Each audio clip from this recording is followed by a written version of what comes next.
What's up everybody, it's George Gabriel and I'm going to show you how to make Logic strings sound awesome.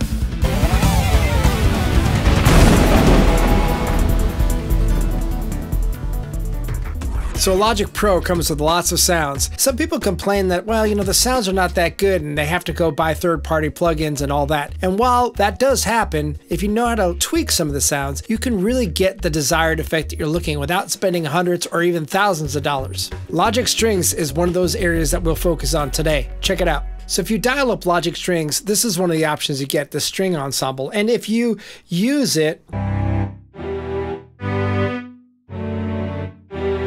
it's kind of like okay, but it's not really that usable. It doesn't really sound like strings. Kind of sounds like something a little bit more chintzy. But Logic gives you other options like the sampler. And if you dial that up, like the full strings legato, kind of the same thing. They're not really usable out of the gate. But if you know how to tweak things, you can get this sound.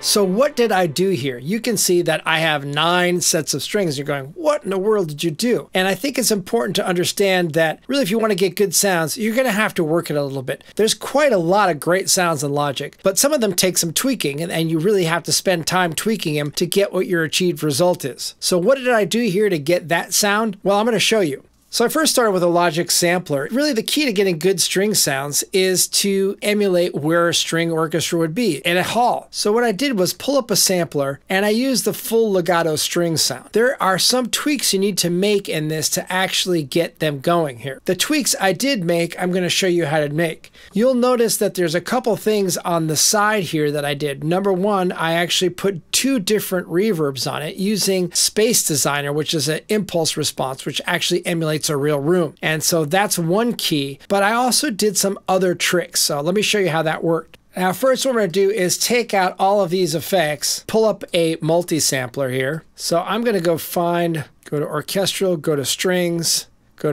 full legato.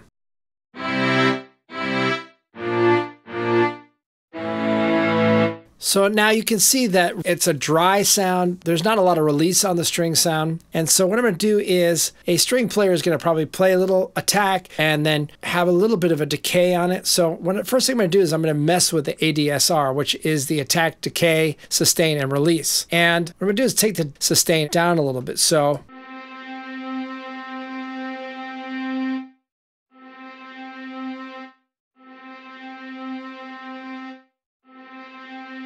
and I'm going to add a little bit more release.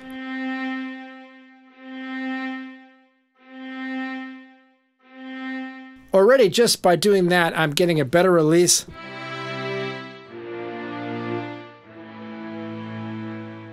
The next thing I'm going to do is, it's a little harsh on the high end, and I'm going to apply this EQ to it, which gives it a little bit of low end. It dips out some of the harsh middle and gives a little sizzle on top.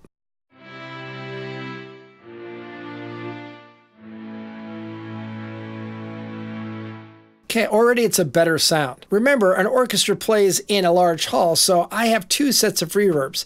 I dialed up a big plate, 4.5 seconds, and I also dialed up a blue plate. Now you can experiment with different types of reverb, but when you add that in, it actually helps the sound quite a bit because what you're trying to do is emulate a room. So just adding those effects in,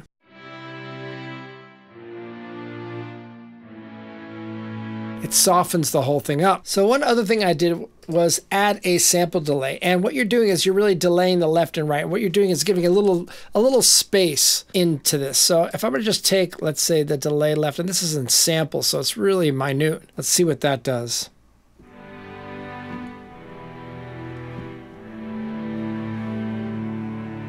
Now, to get a more drastic sound on this, just to hear what the difference is.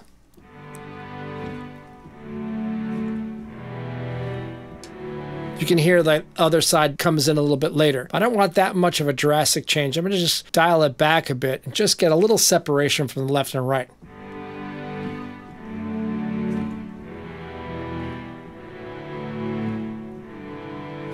String players are going to be a ton of string players, so it just kind of gives a little bit of a live action feel to it. The next thing I did was to actually go into the string sections themselves and create a section piece by piece and kind of pan it all around. So the first thing I did was I dialed in the full string ensemble. Let me go ahead and start from scratch and just go straight to my strings here and then choose a string ensemble. Now, right out of the gate, this is what you get.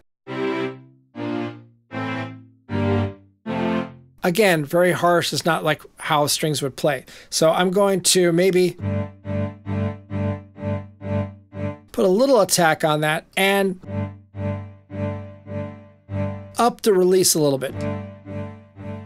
If you want to play with the timbre a little bit, you can mess with the resonance.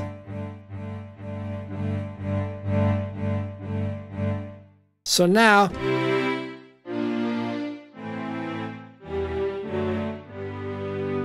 just adding that little extra bit of release actually helps these strings along. Now I'm going to apply a EQ to this. Again, more of a smile. You're taking some lows, you're taking out some of the harsh mids, and you're adding some high end here. That's nice. And then I'm going to add those 2 reverbs.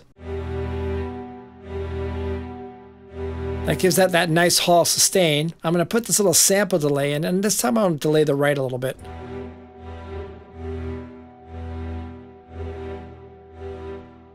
Now, when I take these 2 together and play them together,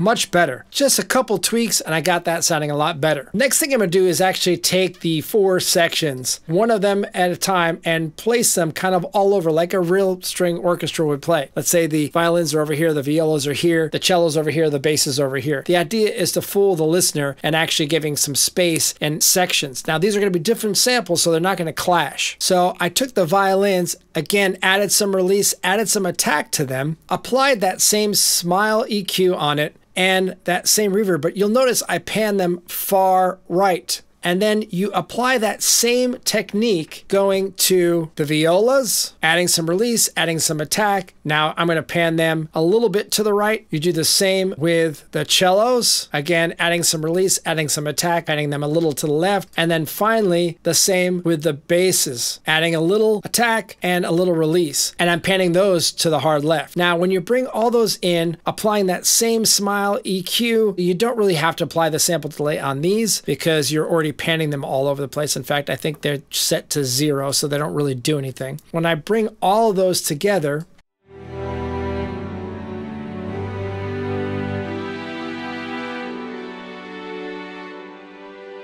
now you can kind of hear the separation happening where the violas and the violins are on this side and the cellos and the basses are on this side, giving a wider sound. Next, what I did is I went back to my sampler, found a different string sample that also comes with Logic, just called String Ensemble. And let's just listen to that by itself without anything going on here.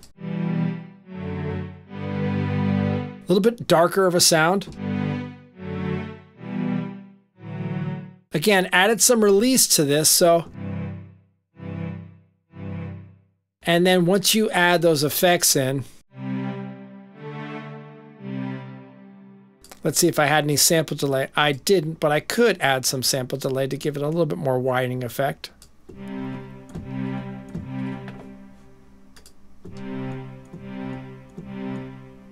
And so now bringing those guys in with everybody else.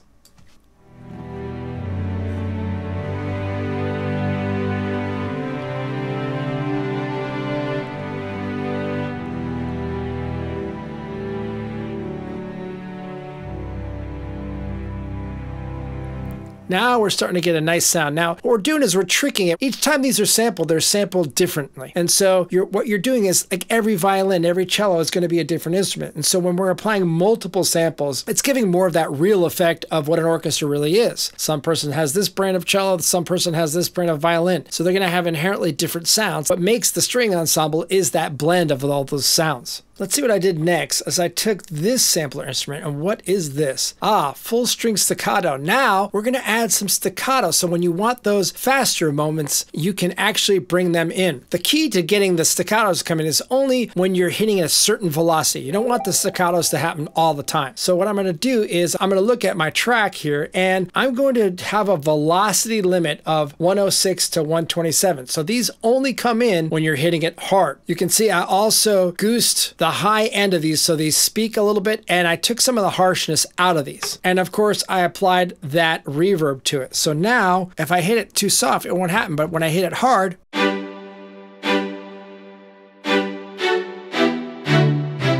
so now when I bring everybody in, they're only going to fire when I hit really hard. So if I'm doing like a,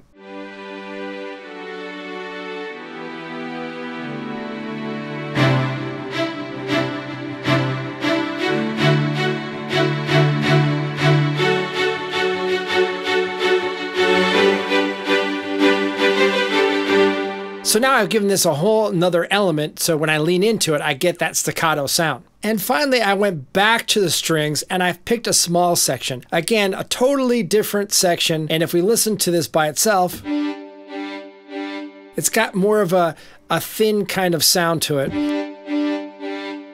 Add a little bit of release to that. And again, it's just bringing another set of samples in that gives it another nuance, another feel. And those are going straight up the center here. And again, I've applied reverb. And once again, I've applied a little bit of low end, took some of the harshness out, and brought some high end in. Now I have 9 different strings making up this full section.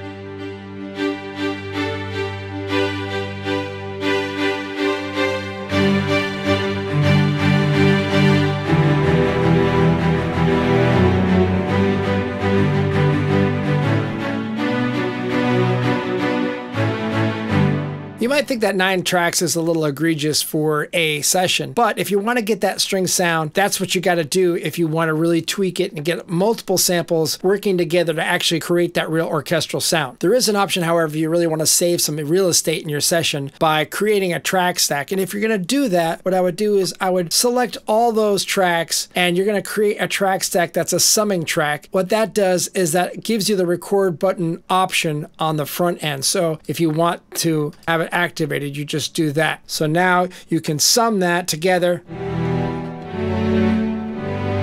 and just dumb it down to one track. The only downside is you can see over here is it creates a whole nother area of a sum, which I'm not a huge fan of, but it is what it is. Now you'll also notice before I created the track stack, I actually had everything going into my synth bus, and I applied some platinum orchestral compression just to bring it all together. I also did another round of a smile EQ, the low, taking out the harsh mids and a little bit of a high, and I applied the sample delay again to give a little bit of a delay of the whole performance. So that really gives you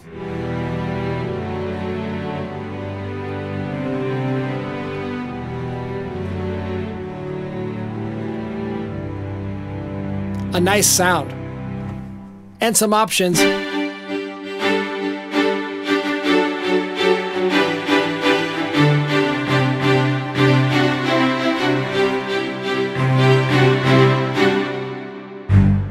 So hopefully this is a helpful exercise on how you can apply multiple samples together, all with different nuances, tweak them all a little bit, add some release, add some EQ, use that sample delay to kind of get a little bit of separation and get a much better option for Logic strings. If you like this video, give it a thumbs up. If you haven't subscribed yet, hit the subscribe button, hit the bell icon to be notified for future episodes. Make sure you follow me on Instagram at GGabrielMusic and comment. Do you think I'm crazy by taking 9 strings to make one sound? Do you think this is overboard? I'd like to know. And I'll see you next time on George Gabriel Music.